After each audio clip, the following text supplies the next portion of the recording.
Hello, everyone, and welcome back to another exciting AdvisorShares AlphaNooner. We're very excited to be joined today. We've got Todd Harrison back in the mix, founding partner of CB1 and their chief investment officer. Excited to sit down and dive into the ever-evolving world of cannabis. I know we've been talking about it for a long time now, but there's always new developments and kind of spending some time to get under the hood and kind of touch base on where we are in 2025 as we are almost halfway through March. So time is flying by, but a lot to talk about. I will say, if you're out there, one, thanks for joining. I always try to say, appreciate you being on. But two, if you have any questions or comments you want to put in the chat, we always definitely want to encourage you to join the cannabis conversation. And if you're watching this on Twitter or X or YouTube, share with your friends, retweet, anything to do to try to kind of elevate the cannabis conversation is always helpful, I think, just in terms of keeping it top of mind for people, just because I think it's important to us, obviously, of course. With all that said, Todd, how are you doing? Thanks so much. I know we were talking earlier about spring finally being here. How are you feeling? Feeling okay. The one thing about this industry is it really sort of forces you to look at the other areas of your life where you should be thankful. So doing a lot of that, whether Sure. it's the kids, it's lacrosse season. Our son plays at Binghamton. So I've been going to a lot of games. Our youngest daughter is knee deep in field hockey right now, and our oldest daughter is in Florence. And so the kids are good. As you said, the weather is improving. We're halfway through March, which means, a couple of weeks away from a first quarter, which hasn't been terrific for our industry. But for what it's worth, if you recall back a year ago, I believe the ETF was up about 50% in the first quarter. So the first quarter does not always portend the remainder of the year. I'm not going to say it's a mirror image, but certainly if we get, a kiss from the gods, a line of sight, some affirmation, any of that, it could potentially set up to be that way. Yeah, fantastic. Well, so maybe that's a great place to start. I know, again, we're kind of coming through Q1 a little bit, but I know a lot of the cannabis companies in the space are kind of getting through their earnings. We're pretty much through. I think we have a few remaining ones. I know the cannabis, Glass House, High Tie, I think is still coming up, but we had Village Farms tomorrow, Ascend tonight. Okay, a ton still, but I think we're through. We're pretty kind of much in the mix. The beef, yeah. Yeah, exactly. So I would love to just kind of start there. I know, again, a lot of us are still waiting on sort of federal changes and things like that, but I think it is still important to kind of check in on sort of the fundamental story and kind of see how the companies are actually executing. Any themes that we can maybe pull out from, Q4 of last year that kind of stuck out to you? Yeah, I think for the most part, we've seen sort of what we've come to expect. GTI was the best report, and you look at what they've done. And I actually was talking about this the other day. Here you have, Green Thumb. They, have consistently demonstrated the ability to perform in any environment. They've got the cleanest balance sheet. They pay their taxes. They've got a hemp strategy. They've got a stock buyback. They've got dog walkers, Incredibles, Bebo, all of it, Rhythm. That stock is down 20% year to date, down 40% over the last year, and down probably 85% from an all-time high. So, and if that's sort of the prettiest girl at the U.S. cannabis dance, you can only imagine what some of the other names are struggling with. And you saw some of that. I think you saw a fair amount of kitchen sink impairments coming in. I know Verano had a big impairment and others.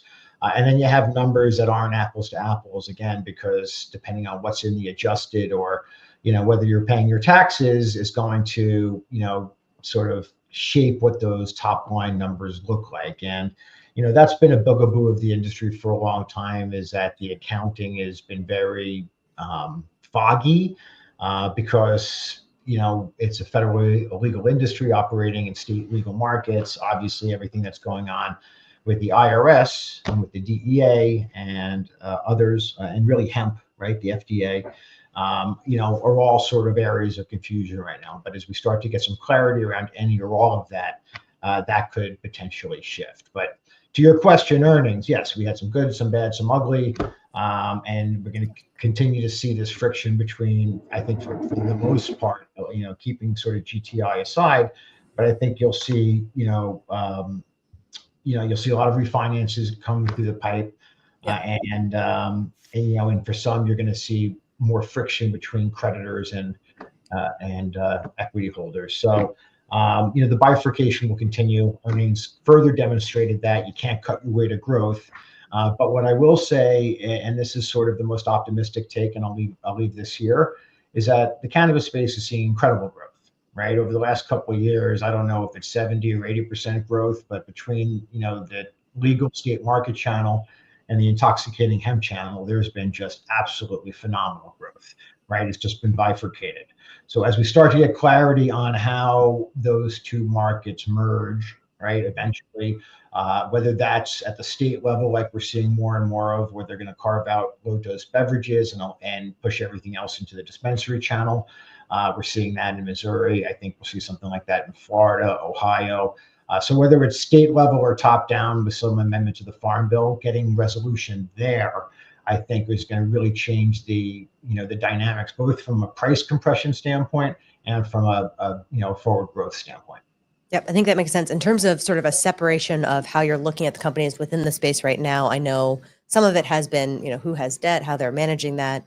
I think some of it has been who has access to sort of the hemp channel, who doesn't. Are there any sort of key factors or differentiators that you think have kind of come more sharply into focus, or do you think it is the same sort of balance sheet story that we've seen? Balance sheet story, okay. and the ticking clock of what is that? Are you taking a step back? Are you going to be able to generate enough growth to service your debt, right? And with the debt wall coming, like those debts will get, or at least for the big boys, will get refinanced. What that looks like in terms of the impact on the equity remains to be seen. But I think a fair amount of that has already been discounted if you look at the stock action in a lot of these names, right? So we saw some analysts talking about how they have taken all federal reform out of their numbers this year. I feel like that's probably a good thing.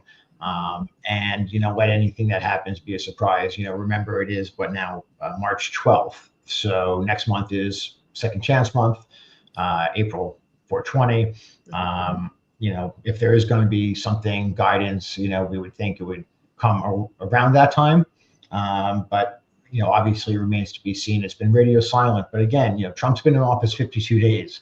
This is what I hear from people who are closer to that orbit. This wasn't a priority, but that doesn't mean it's not going to get done. If you look at the industry just as sort of aligning with his mandates, right? America first.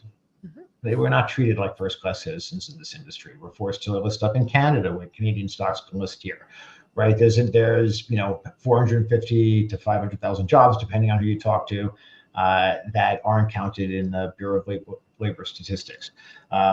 There's a lot to like here if you're an America First president. It's just about getting it to the fore and getting it over the line. So there's a lot of dubious feelings around that. Narrative chases price. We see that. It's easy to say that this is all going away. I lived through Y2K. I watched it all go away in tech. I know this is in tech, but there is a tech market many years later.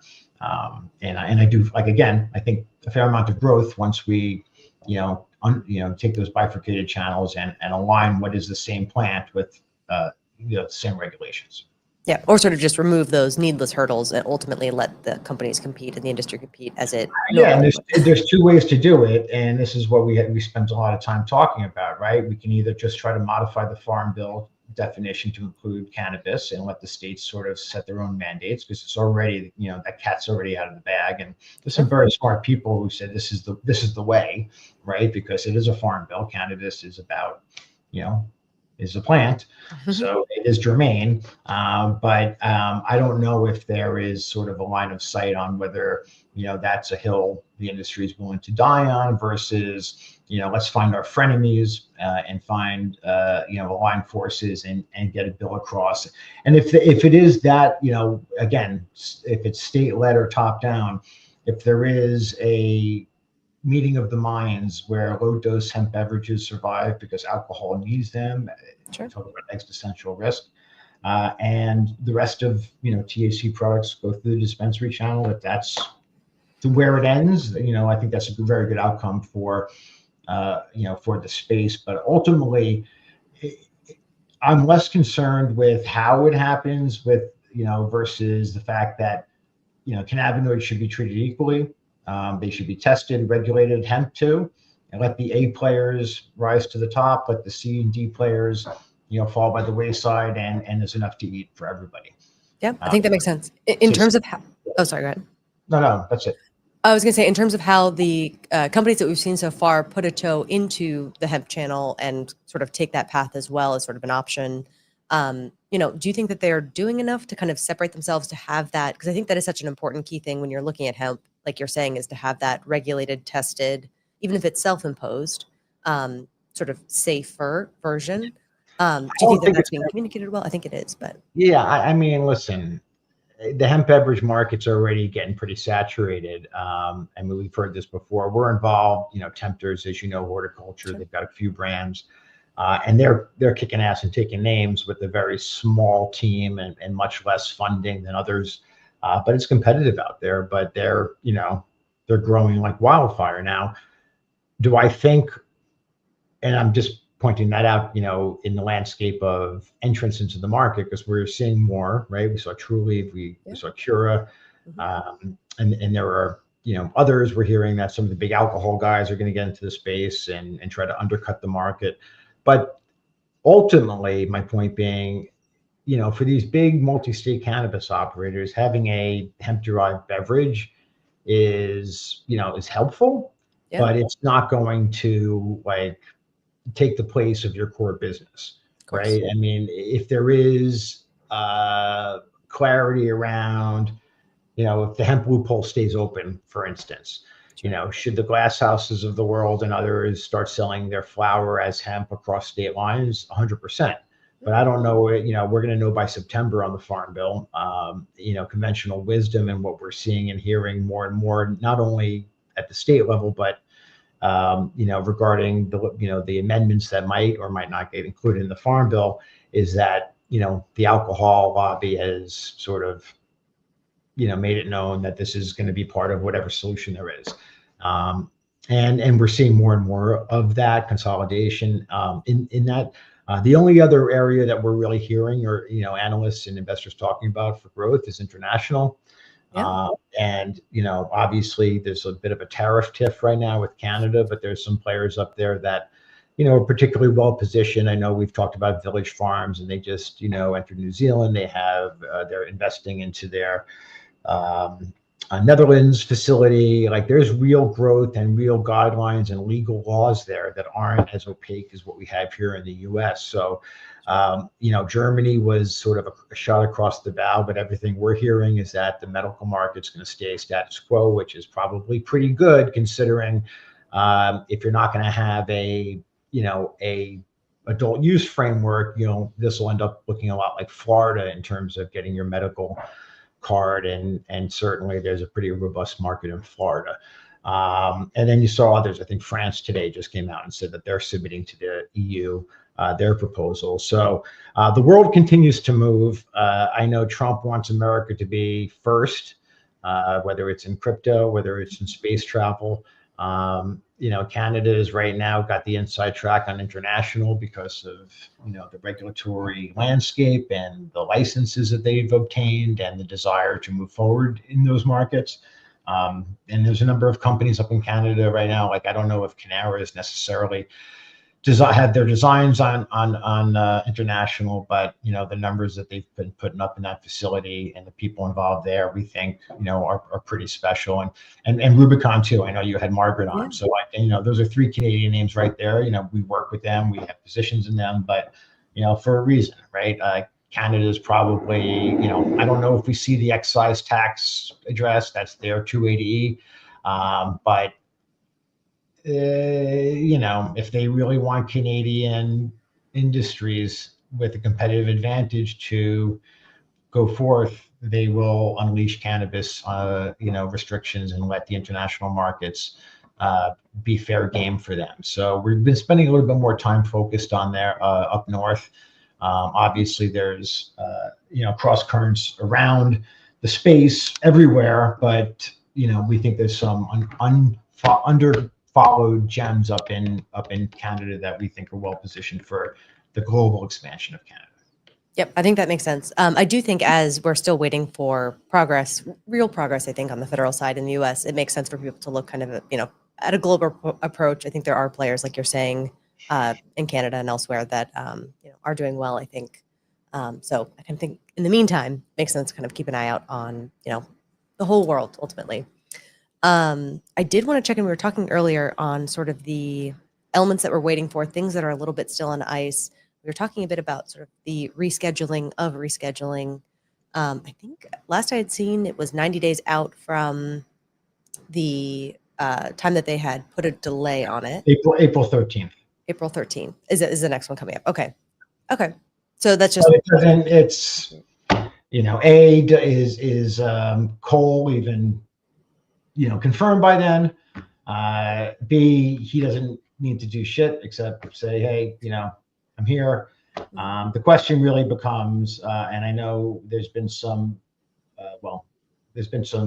attorneys who are much better versed in this than I am, guys like Shane Pennington, guys like Eric Luna had said this as well, guys like Eric at Denton's, that the DOJ can bypass the ALJ hearings and move straight to a Schedule 3 if that is what the president and the DOJ wants, right? We know Robert F. Kennedy Jr. wants to study the plan, and to do that, you're going to need to move to Schedule 3. I think that was the buried lead in the confirmation hearings, right? Because it was sort of, he didn't defend cannabis, nor did Bondi, because, you're talking to a bunch of middle-aged conservative lawmakers. So hey, yeah, no, I want to smoke weed. No, you wouldn't do that. But now that they're in their seats and they know where the bathrooms are, presumably, some of these issues will come full circle. And, the president, and this isn't wishful thinking, the timing is unknown, but I can tell you,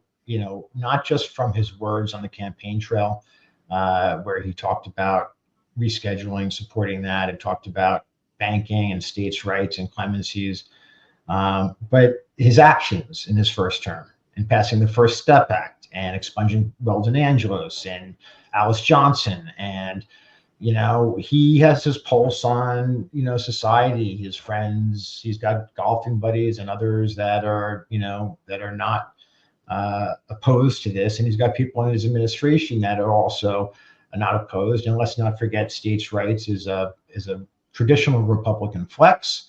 Mm-hmm. It really comes down to, is this a priority for the president? And if so, when does that affirmed? And then, how long does it take for the rest of the GOP to fall into line? We have already seen that those who have not, fallen in line quickly have been shown the door. Mm-hmm. I'm not saying, I have no opinion on it other than trying to read it through to, if he wants cannabis done, I think cannabis gets done. And certainly, he's on the record saying that. And I know that, there's a lot of efforts going on behind the scenes, none of which are being televised, none of which are being talked about publicly.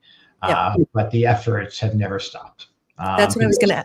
Oh, yeah. Sorry. That's what I was going to ask in terms of because I think there is a group of people who are continually putting, not pressure, but I think trying to bring it top of mind and trying to kind of, convey the urgency for getting something like this. But 1,000 rays of light doesn't help us, right? So, infighting doesn't help us. Of course. We've been, and I give a lot of credit to people, and I don't know if they want to be named, so I won't. There's been a consortium of people behind the scenes here who have really been working on aligning all of the different groups, lobbyists, and really trying to find that common denominator and work together and coordinate efforts to get to the right people at the right time with the right things, and do it in a way that's professional, and do it in a way that represents the 450,000 Americans that can't get a mortgage or who lost bank accounts like we did 4 times, or the employment and economic benefits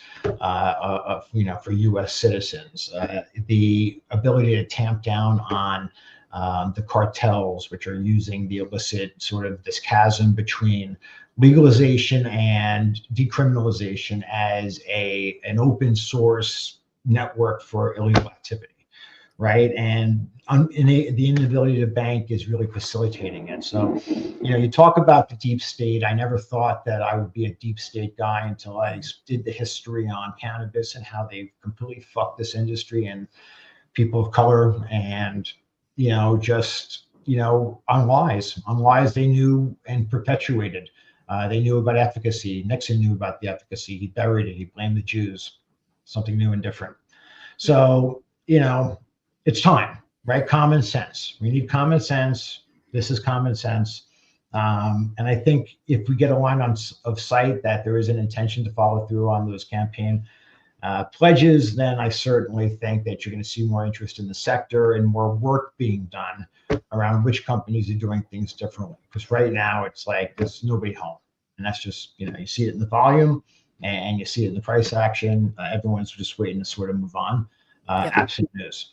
Well, I think we've seen sort of more collaboration across the industry in terms of working together to kind of have that singular voice to kind of be able to deliver that message in a way that makes sense. Do you think we need further, basically, collaboration and kind of working together, across the industry, or, even people who have been debanked because they are not in the industry necessarily, but they are related to cannabis? I know I think Don Murphy on Twitter was mentioning he was trying to go through a, home buying process or something like that and was having trouble with loans.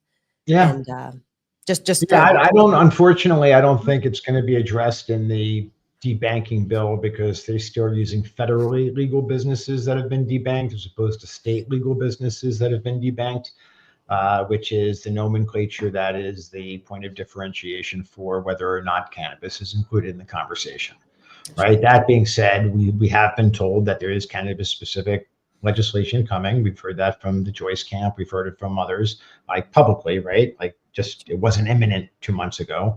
But this is the issue, right? Markets move in real time, politics take time. And we are now in a position where nobody thinks we're going to get anything. And that a lot of these companies are just ticking, are boiling toads, for lack of a better word, because, over the last 4 years, the debts and other, impediments have accrued while growth has slowed, been bogarted by hemp, been delayed by states, and all these other things. We've seen the underbelly of the industry, and it's not pretty when everything goes against you. So you're now in a position where people are like, wow, like, is there even going to be an industry? And, I don't know, the answer to that, I believe, is yes. But the answer to how we get there is really a function of things that happen that are outside my scope of knowledge in terms of timing. But, if we start to see some movement, like again, last year, MSO, the ETF, pardon me, was up 50% in the first quarter. And right now, I think the ETF is down, 62% in the last year, or 20 systems are slow. I think 20%. It's been tough. I think you can definitely say in the past. I mean, 18%, whatever it is. But I mean, those are pennies from like pennies either way at this point. So, it is a very important juncture. Again, because politics take time and markets move in real time. But getting a line of sight as a first step, it would be positive. And I will also say that we don't necessarily need to see an announcement from the DOJ regarding rescheduling. We could just see a headline, right? DOJ, that it hits the Federal Register, that they bypassed the ALJ hearings.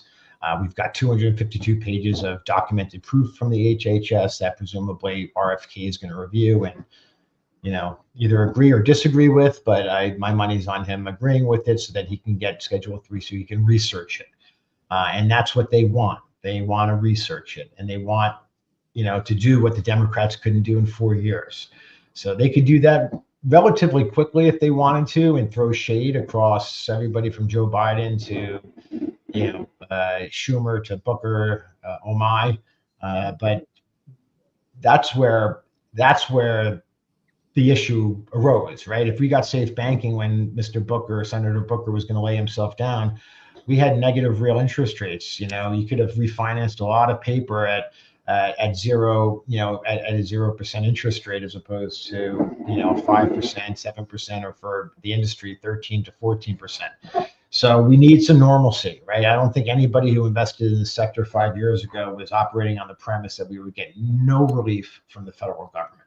But thank you, Joe Biden. Thank you, Kamala Harris. We did it. We did it. We had no progress whatsoever.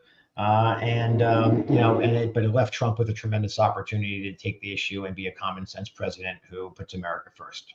Has there been any additional pressure, do you think, to kind of take what I think we've talked about as a little bit of an easy win? Because I think for the majority of people, majority of Americans, it is supported that there should be some legal access to cannabis. It should not be putting people in jail, all these different things. But with the economy kind of having a bit of a tough time between, like you were saying, the tariff, what do you call it? A TIF, which is something, I don't know, chaos. I don't know what you'd call it. But I had no beef with my Canadian friends, just so it's said. Neither do I as well. I'll put that out there as well. But I don't know, any of that sort of chaos and, having the market kind of be hurting generally across the board. Does that put pressure in a positive way towards getting like an easy win? Or is that more sort of, they're working through a bigger, larger, more aggressive plan and cannabis will come when it comes, if it comes, kind of thing? Yeah, I don't know. I don't know. I don't know. For the third time, I'll say it 'cause it's true. But my sense is that this is, not a president that you give an ultimatum to, as opposed to a president that you explain why, we need his help, and explain how he can help us and help the country in the process. This is not a partisan issue. Yeah. Right. I mean, you have the fringe left that wants to raise taxes like we saw in San Diego. You have the fringe right that wants to ban it like we see in Idaho. But for the majority of Americans who are sitting in between those two red zones, this is, we're going to get our cannabis by hook or by crook, whether it's legal or not. We've demonstrated that for centuries. Right. So we need safe cannabis. We need regulated cannabis. You look at Glenn Youngkin in Virginia, like, what the fuck is he thinking? Because, you have legal cannabis, but you have no way to distribute it. What do you think is going to happen? Yep. Right? You're going to end up like in New York or California. Yep. So, like, if we don't learn from history, we're gonna repeat it. But there's still room for the red sweep is the mirror image of the blue sweep, right? Maybe we didn't pivot on Feb 10 or even March 10. But at the same time, the industry has real issues. Some companies are in real distress, but it's not like there aren't any, first downs on the horizon that we can build upon. We just got to get there. Yep, I think that is definitely true. Looking through some of the comments, which are interesting, definitely agree. Like you're saying, I think some companies are having trouble, but I think there are some companies that are having a good time in reaching a stronger position, which is great.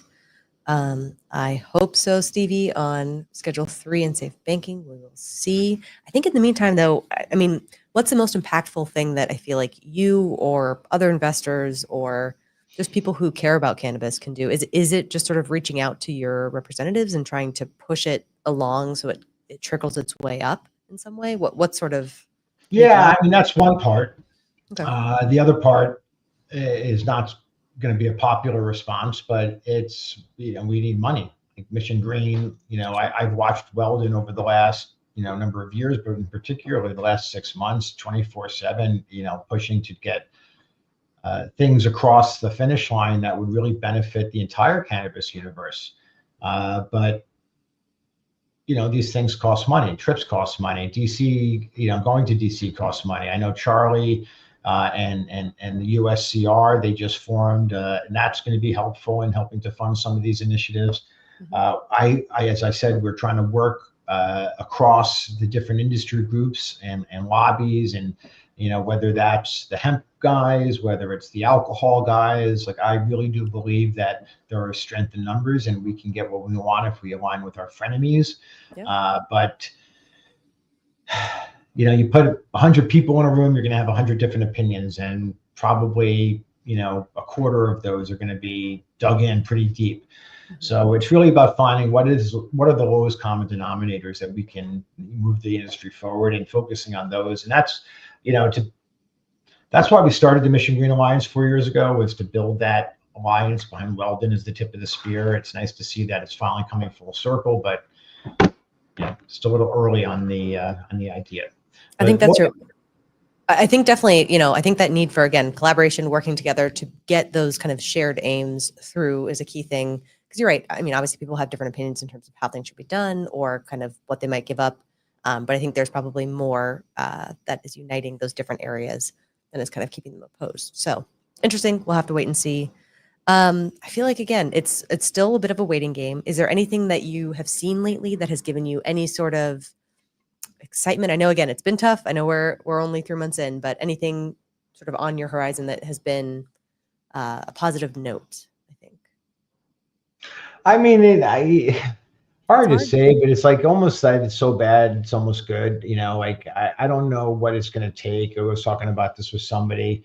If you see a high profile, bankruptcy or something to that effect, that's going to wake some people up. When you see the number of jobs that are lost, like it may take something like that. I'm not sure.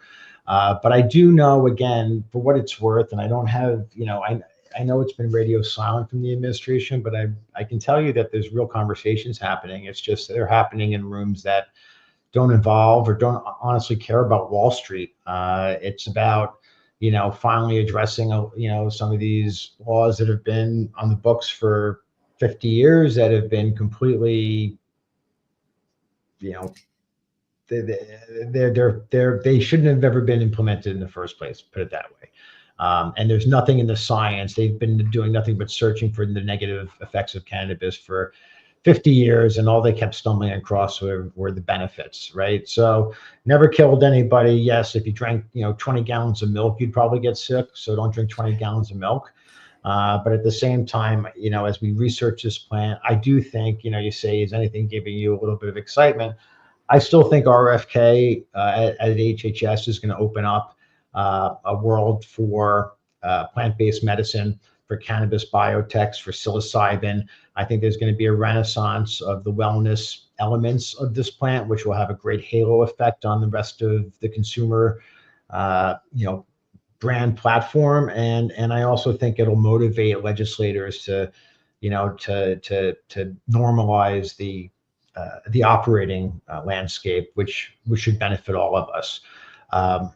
So all of that is exciting. It's just the timing of which, every day you wake up, you're like, yep, time to get kicked in the nuts again. Let's go. Should have been yesterday, but it's that whole adage of, the best day to do it was yesterday and the second best is today. And I think that is always true. But what you're finding, if nothing else, is that the people who are still in the business have a genuine passion, and are here because they believe in the movement, for lack of a better word. A wise man said to me a couple of weeks ago, at this point, you do one of two things: you tap out or you double down. And I think that's pretty apt. I think that's going to help to define a lot of people as we move into the next iteration of the cannabis landscape, where you see new faces, new companies, new organizations, and maybe a handful of the same people. But a lot of people have left. I've seen it. We've seen it on the analyst side. We've seen it obviously on the investment side, some very high profile tap outs. Seen it on the subscriber side. Love your content, but I'm leaving the industry. So it's, the exodus is real, right? Yeah. That's sort of what it looks like. I think that's true. I definitely think only sort of the strong survive. I think we had Kyle and Graham on a while back from Glass House, and I think we were talking about their hiring and what it takes to build a really strong team, especially in cannabis. And I think one of his key attributes that he looks for was grit, and I think that definitely makes sense in an industry like cannabis to be able to really kind of lock in, I guess, ultimately, as people say. Yeah, I mean, look at Glass House. This is the unicorn of Southern California. They're the what is it? The Bubba Gump Shrimp Factory. They're the only ones that their shrimping boat's the only ones that's going to survive. That stock's down more than 50%. Since what is it, last 6 months, and they just pre-announced better than expected results, and they'll elucidate that in a couple of weeks. So it's like nobody's really like spared here. Like I talked about Green Thumb as, if that's the prettiest girl in the dance and she can't perform, you can extrapolate down. C21 too. C21 is growing. C21, is buying back their stock. C21, is playing small ball. They paid off $30-some odd million in debt to their CEO, and their business is doing, per the last public announcement, doing quite fine. Thank you very much. Growing even. And the stock is lower than when the news came out. So it's just that nobody is home. So when you talk about, like we don't need words, we need action. No, we need a sign that the sector is not forgotten by the Trump administration, and then more people will come in and do the work, and then from there we can start building some momentum. But there's a lot of companies that need to raise cash, and I don't know if they're all going to be able to do it. But certainly if we get something, coming next month with some chance or something to that effect, then hopefully we'll have some better price action to make those decisions. Yeah, no, I think that makes sense. Also, Gary is raising a great point. It would be great if all the job numbers have been tough. And I think if you actually are counting cannabis employees, I think that would do some strong things. Yeah, those are amongst the talking points. So I know, I believe it. That makes sense. All right, let me see if there are any other good comments as we are going through.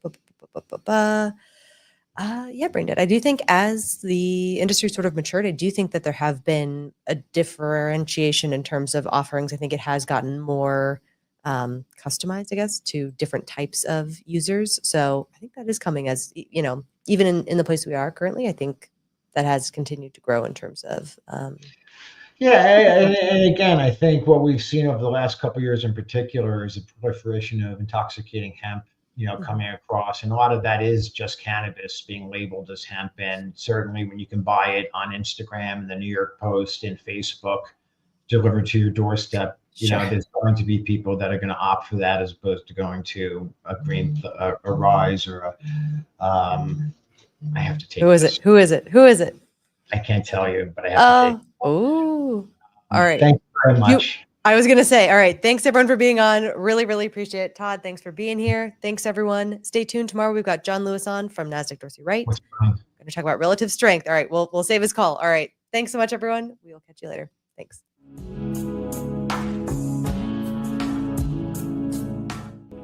Before investing, carefully consider the investment objectives, risks, charges, and expenses found in the prospectus, available at AdvisorShares.com.